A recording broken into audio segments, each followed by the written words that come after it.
ഇപ്പൊ വയനാട് ദുരന്തം കഴിഞ്ഞിട്ട് ഏകദേശം 2 വർഷമാവുന്നു.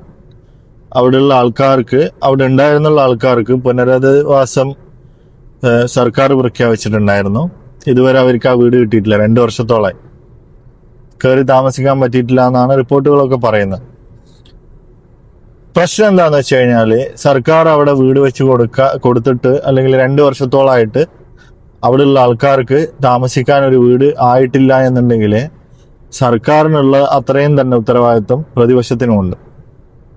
ഈ പുനരധിവാസ സമയത്ത് അല്ലെങ്കിൽ ആ ദുരന്തം നടന്ന സമയത്ത് ഓരോ പാർട്ടിക്കാരും പ്രഖ്യാപിച്ചിട്ടുണ്ടായിരുന്നു, ഞങ്ങൾ 100 വീട് വെച്ചു കൊടുക്കും, ഞങ്ങൾ 50 വീട് വെച്ചു കൊടുക്കും, ഞങ്ങൾ ഇത്ര വീട് വെച്ചു കൊടുക്കും എന്നൊക്കെ പറഞ്ഞിട്ടുണ്ടായിരുന്നു.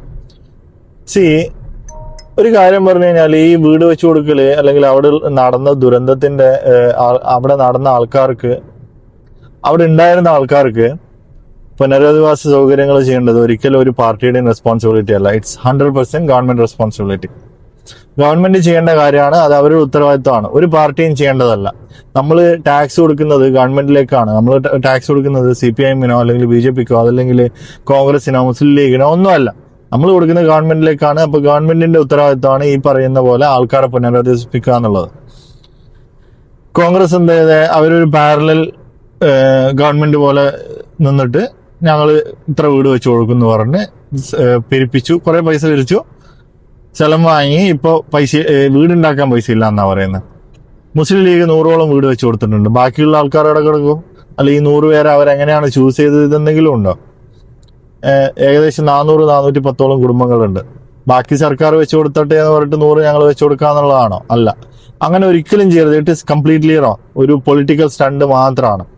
ശരിക്കും പറഞ്ഞു കഴിഞ്ഞാൽ ഈ പറയുന്ന രാഷ്ട്രീയ പാർട്ടികളൊക്കെ അവർ പൈസ പിരിക്കുന്നുണ്ടെങ്കിൽ അത് പിരിച്ചിട്ട് സർക്കാരിനെ ഏൽപ്പിക്കുക. എന്നിട്ട് സർക്കാർ ഈ വീട് വെച്ച് കൊടുത്തിട്ടാകുമ്പോൾ അവർക്ക് പറയാമല്ലോ, ഞങ്ങളും കൂടെ പിരിച്ചു കൊടുത്ത പൈസയിലാണ് വീട് വെച്ചിരുന്നത്, ഇവര് ക്രെഡിറ്റ് ആണ് ഇവർക്ക് ഉദ്ദേശം എന്നുണ്ടെങ്കിൽ അങ്ങനെ പറഞ്ഞാൽ പോരെ. അതല്ല, വെറുതെ ഒരു പൊളിറ്റിക്കൽ സ്റ്റണ്ട് ഉണ്ടാക്കാൻ വേണ്ടിയിട്ടാണ് ഈ പറയുന്ന കാര്യങ്ങളൊക്കെ ചെയ്തിട്ടുള്ളത്. ശരിക്കും പറഞ്ഞാൽ പ്രതിപക്ഷ പാർട്ടികളുടെ ഉത്തരവാദിത്തം എന്താണെന്ന് വെച്ച് കഴിഞ്ഞാൽ, സർക്കാർ ഗവൺമെന്റ് ഈ പറയുന്ന കാര്യങ്ങളൊക്കെ അവര് വീട് കൊടുക്കുന്നുണ്ടോ, വീട് എത്രത്തോളം സൗകര്യങ്ങളുണ്ട്, അല്ലെങ്കിൽ താമസയോഗ്യമാണോ, ഈ പിരിച്ച പൈസ അഴിമതി നടന്നിട്ടുണ്ടോ, അല്ലെങ്കിൽ കംപ്ലീറ്റ് ആയിട്ട് ഉപയോഗിച്ചിട്ടുണ്ടോ, ബാക്കി വന്ന പൈസ എന്തിനാ ഉപയോഗിക്കുന്നത്, ഇതെല്ലാം മോണിറ്റർ ചെയ്യലാണ് പ്രതിപക്ഷത്തിന്റെ ജോലി. അല്ലാണ്ട് ഒരു പാരലൽ ഗവൺമെന്റ് റൺ ചെയ്യുന്നത് പോലെ ഞങ്ങൾ വീട് വെച്ചു കൊടുക്കും എന്ന് പറഞ്ഞിട്ട് പിരിച്ചു നടക്കലല്ല. പ്രതിപക്ഷത്തിന്റെ ജോലി എന്ന് വെച്ച് കഴിഞ്ഞാൽ സർക്കാരിന്റെ പണിയെടുക്കുന്നുണ്ടോ ഇല്ലയോ എന്ന് നോക്കലാണ്. എന്നിട്ട് അതിനെതിരെ സമരം ചെയ്യലും അതിനെതിരെ പ്രതിഷേധിക്കലുമാണ്.